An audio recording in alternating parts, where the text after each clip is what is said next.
ये आकाशवाणी रायपुर है। छत्तीसगढ़ी समाचार बुलेटिन के संग धर्मेंद्र दुबे के जय जोहार।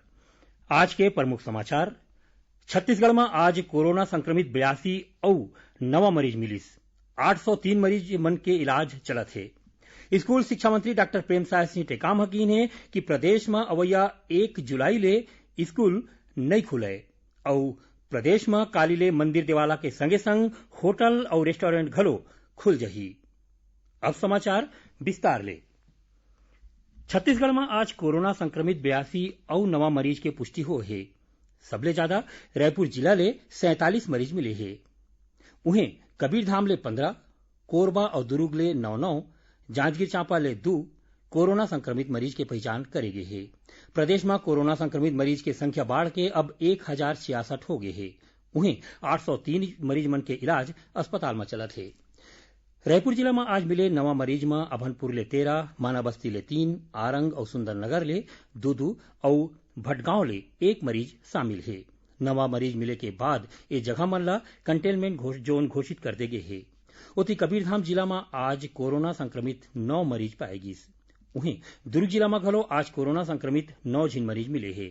जौन जगह में ये मरीज मन मिले हैं वहां प्रशासन डहार ले सैनिटाइज करे जात है। इति महासमुंद जिला में पाछू रतिहा कोरोना संक्रमित 2 झिन मरीज मिले हैं।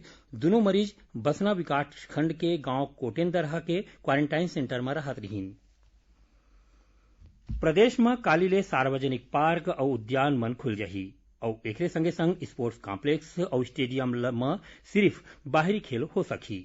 उन्हें क्लब मन में घलो बाहर के कामकाज चलही।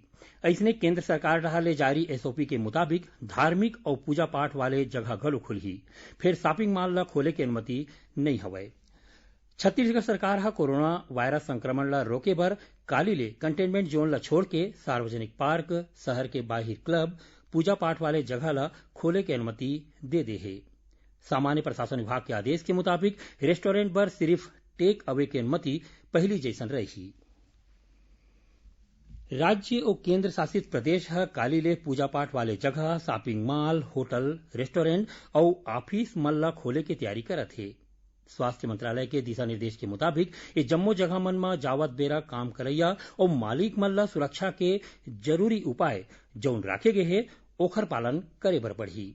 कोनो भी प्रकार के बीमारी होय में जल्दी ले जल्दी राज्य या जिला हेल्पलाइन में संपर्क कर सकते हैं। रेस्टोरेंट मन के मालिक मन ला कहे गए है कि रेस्तरा मन में बैठ के भोजन कराए के जगह में पैकिंग करवा के घर ले जाए की अनुमति दे जाए। पूजा पाठ वाले जगह मन के मानक संचालन प्रक्रिया में 65 साल ले ज्यादा उम्र के मनखे, 10 साल ले कम उम्र के लइका और गर्भवती माई लोगिन मन ला घरेच में रहे के सलाह दे गए है। मंदिर देवाला मन में भीड़ बढ़ाए ऊपर रोक लगाए गए है।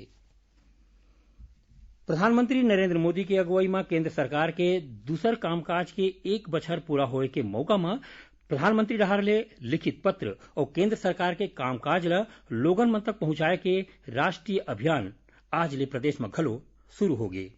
भाजपा के प्रदेश अध्यक्ष विष्णुदेव साय आज रायपुर स्थित अशोका पार्क शंकर नगर में भाजपा के राष्ट्रीय अभियान के शुभारंभ करीन।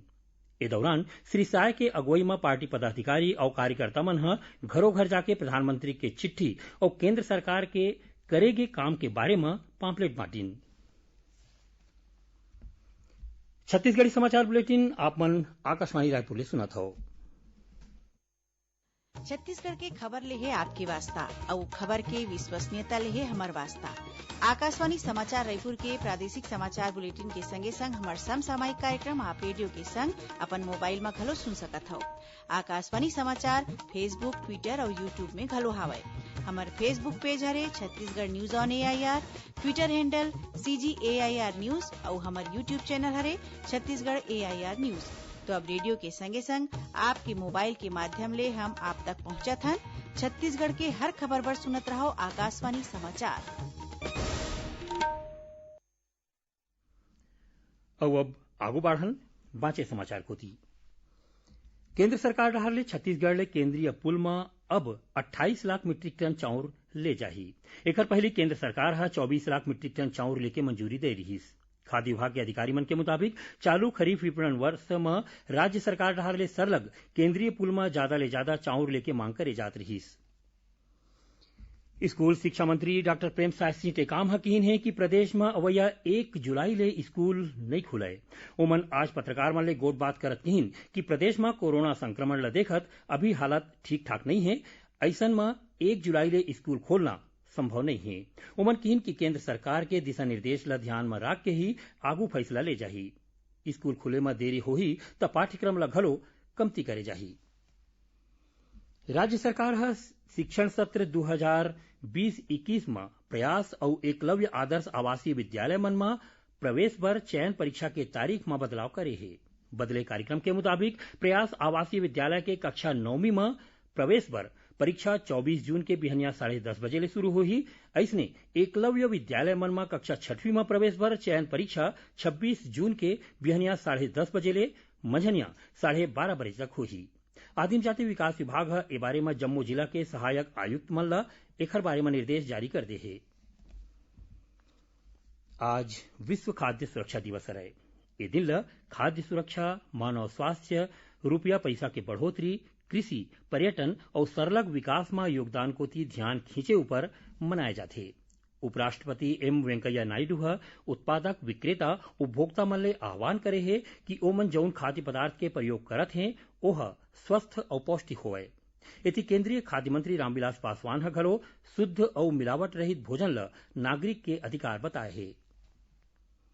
नारायणपुर जिला के ओरछा विकासखंड के गांव होकपाड़ के एक जिन आंगनबाड़ी कार्यकर्ता पाछू 5 जून के विश्व पर्यावरण दिवस के मौका में लोगन मन ला जागरूक करे बर एक ठिन नवा तरीका अपनाइन। आंगनबाड़ी कार्यकर्ता दमयंती बघेल लइका, गर्भवती माई लोगिन मन घरों घर जाके उमन ला पत्ता ले बने दोना पत्तल में सूखा राशन बांटिन। ए दौरान उमन लोगन मन ला पेड़ लगाए के बारे में घलो जानबा दिन। धमतरी जिला के मगरलोड और नगरी क्षेत्र में ए बेरा हाथी मन के दल घूमत है।